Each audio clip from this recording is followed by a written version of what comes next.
Hello YouTube, this is Bash bringing you here for week 2 of the WPL or the Western Pokemon League, and we are up against Rudiger and the Cleveland Escavliers, whose team consists of Thundurus, Hydreigon, Uxie, Salazzle, Gourgeist, Cryogonal, Mega Marwa, Rotom-Wash, Mamoswine, Buzzwole, and Licky Licky, with Z captains being Hydreigon, Mamoswine, and Uxie, and with the Uxie being overall Z captain, the other two being offensive. My team, of course, consists of Dragonite, Necrozma, Empoleon, Roserade, Silvally, Zebstrika, Megalophony, Darmanitan, Hoopa Unbound, Comfey, and Swampert, with Z captains being Hoopa Unbound, Dragonite, and Necrozma, with overall Z captain being Hoopa Unbound. So, looking at this match, he ended up bringing them up. Well, also, before I say that, below will be a team builder video where I go really into depth of what my team is and why I'm bringing it, and what I see in his team of like what advantages I can take advantage, like what mods I can take advantage of. So that's definitely check that out if you want to know more in depth of why I'm bringing this team.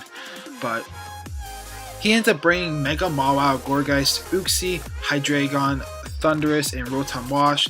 So basically, looking at prep, Swampert's literally here to get rocks up and pretty much block Volt Switch. That's really it's not really doing much this match. I brought Swampert for the Mamoswine. So, but that also means that Comfey looks absolutely amazing this match. If Uxie is not carrying Toxic, and I can wear that down and Mega Mawile down a little bit, Comfey is in a poised position to actually sweep his team, so that's very good for us too. But leading off with, I just decided to lead straight off with Swampert. I wanted rocks up against his team with both having Thundurus, up there, and I wanted chip damage on Uxie and Mega Mawile because they can easily get chipped. As well as like I wasn't sure what he'd bring, like he'd lead with. I was hoping for like a Rotom-Wash lead or like an Uxie lead, because if Uxie led, I would have possibly went out into I was thinking maybe Uxie would lead to counter like a Megalophony lead just to start off, but so I decided to go with Swampert to get rocks up early as well, because he might want rocks up as well. Let's see. I was a little surprised by Gourgeist because I didn't really think it was gonna come against my team, just because of the premise of my team. I guess maybe he brought it because like Dragonite just destroys that thing. Like he can't really do anything to Dragonite at all. So like that's why I wasn't really expecting it at all. And it's a free setup for Dragonite, and Hoopa Unbound just destroys. It's a pretty free switch into Hoopa Unbound. I can just click like Dark Pulse on it. So like it's very. I was very surprised that he actually brought that, but.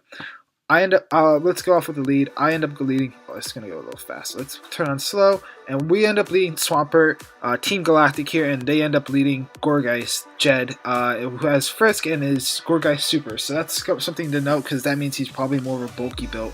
So that means there's a chance that I'll probably outspeed, depending on how much speed he actually puts into this. But I believe this turn, I predict him. I don't think he's gonna click Seed Bomb turn 1. I think he might go for I don't know, Leech Seed or something like that, or like some status move. I do not think he's gonna actually click Seed Bomb or whatever Grass type move he's covering this match turn 1. And I think rocks are very important for my team, so that's why I'm just gonna try to get it up turn 1 here. As I just get Brock's here, and he actually overpredicts and goes for the Leech Seed, which isn't that bad of a play because it's still kind of a win for him because he gets a reliable recovery here in Leech Seed. But even though he's chipping me down with my Swampert, so at this point I'm going to make the switch into, I believe, Silvally. Just go for I believe I want to go out to Silvally. Swampert's not really doing much just against his team right now. With what mons he ended up bringing, like it could be like a soft check to Mega Mawile, and a soft check to Thunderous and Rotom if they're not bringing grass coverage. But like it's not really doing much other than that because the set is just not really. The set was mostly to deal with Mamoswine, and I guess Buzzwole as well. So I end up hard switching into Escavaliers here because I know that I can't do anything, and he goes for the Will-O-Wisp, making a good read, knowing that I probably wouldn't stay in there anyway, and that's fine. I can't really do much to him anyway with Swampert, but I believe here I go for the Toxic or the Parting Shot. I go for the Toxic. I get Toxic on Gourgeist to wear this thing down. He goes for Leech Seed and he misses, which kind of sucks, but like all it does is just give him a little more chip damage on Escavaliers. It sucks though, it kind of does, because as you'll see in this match, it gets a little haxy both ways. But I'm going to go for the Parting Shot here, and I believe I go, which is really whack, because what I'm going to do is I'm going to Parting Shot, and I'm going to go back into Swampert, because I know he's not clicking Seed Bomb on my Escavaliers Steel here. And he goes for Leech Seed, that's perfectly fine, as he's getting Toxic damage worn down, so that's really nice, and Swampert isn't much of use for this match, and I'm just going to Protect, see what he wants to do, see if he wants to overprotect and play some mind games with him right now, because he's going for the Seed Bomb, and at this point, I believe I'm going to stay, I'm going to make a ballsy play again, and click Roar, I believe, on this Gourgeist, predicting him to overpredict, thinking I'm not going to stay with Swampert, because Swampert in this match right now is not that useful right now. So I'm going to click Roar on this turn, as I believe he switches out to Rotom Wash, meaning that this is an absolutely amazing play. I guess he overpredict that Mon, and I'm just gonna. He brings in Thunderous. That means that gets chip damage. That's always nice, and that allows a little better chance for Substrike and Comfey to deal with it as well, and it allows Megalopoly to beat it as well. So I'm just gonna click Roar so he doesn't click Nasty Paw on me. As he goes to the HP, he goes for the Grass Knot, and he reveals that he's Life Orb. Yes, he's not Z-move Thunderous, which I knew coming into this match he wasn't, because that's not one of the Z-Mons, which is very surprising. I was really thinking it was going to be. That's what I was really fearing, is a Z Thunderous, but he doesn't have it as a Z user, so that's always nice as well. But he goes to the Grass Knot, I sack off Swampert. I'm perfectly fine with that. And I get a pretty free switch into Megalopoly here, and I could just force this thing out. But I think he wants to keep Thunderous around, right? And so I'm going to make the prediction that Uxie's coming in, because in the late game, I'm thinking already, what is it, turn? Let's see if I can even do those. I don't even know what turn it is, but in this turn, I am still thinking late game. I'm thinking late game this early into the match. I'm thinking that for Comfey and Megalopoly to do so well this match, I need to get a Toxic off on the Uxie. That will allow Megalopoly and Comfey to do that much better, and even Necrozma as well. So I'm going to predict the switch out into Uxie. I don't think he's going to stay in with Thunderous. And we make the right prediction, and we miss the Toxic right now. Sorry for it's going a little fast, but we end up missing the Toxic on the Uxie, which is absolutely huge, meaning that Uxie is not going to be worn down as easily, and that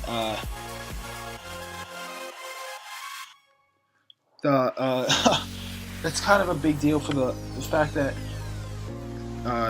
the late game, it could be very difficult for me to deal with this Uxie here. So that's kind of where I'm heading at right now with this. So in that, I'm gonna still click Toxic again. That's my play here. I need this thing Toxic, but he makes the plays off the miss and gets right back into Gourgeist here, which is kind of annoying, but it'll be all right. That's fine. It's Pokemon, it happens. So I end up going into Escavaliers here, as he's gonna get more chip damage off with a Leech Seed. So that's something to know. As now, I'm gonna go for Parting Shot. He goes for Protect, and he's just trying to wear me down with Leech Seed and burn damage, which is fine. It's the right play for him. As I'm gonna just go for Parting Shot again. no, I don't in this. I don't see why I should over predict. As he goes into Thunderous, and he shows right now to be defiant. But here's the thing.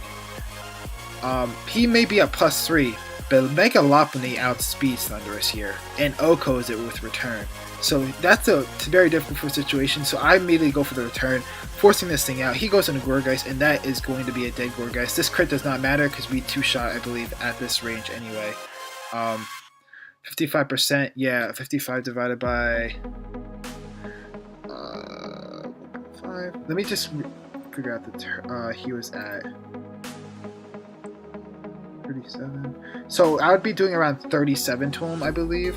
Let me see if this actually matters, because I didn't actually calculate during the match. I just assumed that it didn't really matter as much right here. As he's going to come in on 37, yeah, 37 to it 2-shot anyway. Plus with toxic damage, this thing returned 2-shot anyway, so that crit didn't matter. With what happened right there. As now I just get to go for fire off another return. I know his entire moveset is Will-O-Wisp, Protect, Leech Seed, and Seed Bomb, and he's going to Mega Mawile here, and I'm going to make the switch into I believe it is Silvally, because Silvally is an alright check to Mega Mawile, and Silvally is already worn down enough, so that's, I think, it's the right play.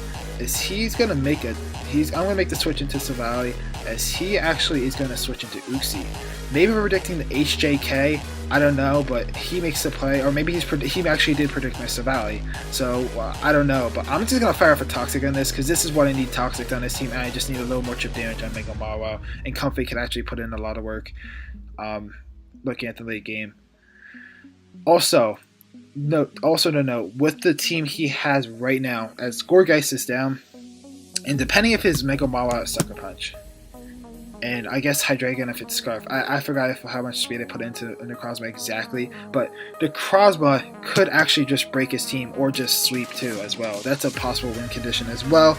And if Uxie is gone, Megalopony is also another possible win condition depending on his Hydreigon set. So he's gonna go for the U-turn. I fire off, I think, a Flash Cannon here, as I get some chip damage off the crit. That still does like nothing to the Rotom, honestly. It's not gonna really matter. You'll see in a minute. You'll see in a little bit. But I go for the Toxic. He goes for the Willow, predicting a switch out into like I don't know, the Necrozma, I guess, or Zebstrika. But now I'm gonna pull the double into Zebstrika, predicting the Volt Switch to be safe. Is he goes for the Defog. Now that's very interesting because now he gets away rocks from my side, and that makes my team that much more useful. That does mean I do need a little more chip on the Mega Mawile and some chip on Uxie, but I think I could still get that with the team I have left. And I'm just gonna, I believe I fire off a Volt Switch here and go right back into Silvally here, and just keep wearing this thing down. As he goes for the Will-O-Wisp again, so now I'm just burning this. I'm just racking up toxic damage on this Rotom, as he is pretty much in. I'm just gonna go for the Flash Cannon here, get some little more chip on it, as he goes for the Hydro Pump, takes me out. But as you'll see in a minute, it doesn't really matter for the crit earlier, because at this point he'd be at 4%. Zebstrika still takes it out with a Volt Switch. That's what I'm gonna say. That's but I Volt Switch out with Zebstrika, and I'm gonna go into Necrozma here, because at this point, if he goes to Hydreigon, autotomize the play, I could possibly just sweep right there. If he's not, I believe if he, I'm not sure if he's Scarf or not, I think, depending on the Scarf situation. If he goes Thunderous, I can Photon Geyser and put a huge dent into that thing, or autotomize, or I could go out to Zebstrika. That's his Lightning Rod, and then that thing just puts on a lot of pressure on his team. If he goes Uxie, I'm going to autotomize. If he goes Mega Mawile, I'm clicking Heat Wave. Heat Wave because I need that chip damage off on the Comfey, no, Mega Mawile, so for Comfey to actually put in a lot more work. So that's what the game plan is. So he goes into Mawile, right? And this turn is kind of big in a way, but also sort of. It just, I think, I'll tell you in a second what happens, but he goes into Mega Mawile. So he could be going for Knockoff, Sucker Punch, Play Rough, Iron Head, one of those guys. He could try to Swords Dance or something like that, but a Heat Wave is my best play. Sucker Punch, none of his moves will take me out, even if he's max attack adamant. Even with a crit, I don't think they're taking me out at all. So this is still my play, and I'm going for the Heat Wave. He Mega Evolves, we go fire off a Heat Wave, and we get a crit. Now, talking to him after the match, he actually lives that. Like that, he was a max, like pretty much a max HP Mega Wawa with some defense, with physical defense, but physical defense doesn't matter. That crit kind of sucks. But the only thing, I'm gonna just say this right now, the only thing difference it makes in this match is differential purposes. Because what would happen right now is that Comfey pretty much destroys the. Oh, okay. So Necrozma would live, right? Get the Heat Wave off. He would probably have to go for Sucker Punch at this point if he has it, or Knock Off again. I'm not sure what he'd click actually, but that means that what he has left is Hydreigon, Thundurus, and Uxie. Uxie's on a timer already. Thundurus, after a Calm Mind, loses to Comfey. Comfey just OHKOs Hydreigon, and Uxie's already toxic. It's already chipped down. It's gonna be a lot's gonna be done to it by Comfey. Like it's gonna be able to. Comfey's gonna be able to beat that thing 1v1 because it's already toxic. And even if it goes for a toxic itself, I can always make the play out into like Zebstrika and fire off a Volt Switch. Or Megalopony even. If Megalopony doesn't really care if it's toxic at this moment. So he goes into Uxie. I believe here I click Autonomize. With the Uxie. Maybe put a catching it going for U-turn. He goes for Toxic. That's fine. At this point I'm just gonna get chip damage on everything. Photon Geyser does a lot to Thundurus. It might even OHKO even without the boost. Hydreigon does not want to take a Signal Beam, and Uxie does. Weakening Uxie is pretty much means that Comfey wins at the end. So this is our play. I'm gonna click Signal Beam as that does 38%. As he's gonna go for the U-turn, pops my weakness policy, and that is going to be GG at this point because Hydreigon is not gonna live a Signal Beam.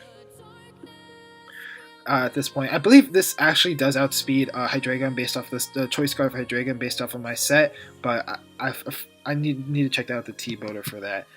Necrozma, click Signal Beam, takes out Hydreigon. I'm going to click Signal Beam again, take out the Uxie, and then all that's left is a Thundurus, and the Thundurus is not living a +2 Necrozma Photon Geyser, as this is pretty much GG, as Necrozma is able to pick up 4 kills, I believe. And then I believe the other one was Zebstrika on Rotom, and for Gourgeist is Megalopony. So Necrozma comes in huge this match. It was more meant to be my breaker in this match, but either way, I'm really satisfied with what Necrozma did. That crit, as I said before, all it did was cost a differential point, I think, for him, because at that point, Comfey could have swept anyway, based on the fact that Mega Mawa was so weak at that point after the Heat Wave. Because Heat Wave would have done like 60-70%. That means that Comfey pretty much takes it out with the HP ground, with the Life Orb HP ground, and he's not speed invested at all. So there's not even, I believe Comfey already still outspeeds max speed Jolly Mega Mawa, but even so with his set, he was not fast enough to even come close to, I believe, even minus speed nature with Comfey. So that means that we end up picking up the victory here. Week 2 against Rudiger. GG to him. I had a lot. Even though there was a Haxie match, I had fun playing with him against him, and I hope I see him in playoffs because his team's very scary, and I kind of had to bring out some of the unusual prep with like the AV Zebstrika and the Comfey, I guess, possibly winning the game here. So that is that's it. Thank you so much for watching. Definitely check out the Rudiger's channel. I will be putting that in the description below. He will also be uploading our match. So, because as we know, this is an upload required league. So you should definitely check out his perspective of the match. I am not sure if he's doing his live com or not. I still have to. I still don't know actually, but I'll definitely go check it out as well. Thank you so much, everyone, for watching. Until next time, Bash.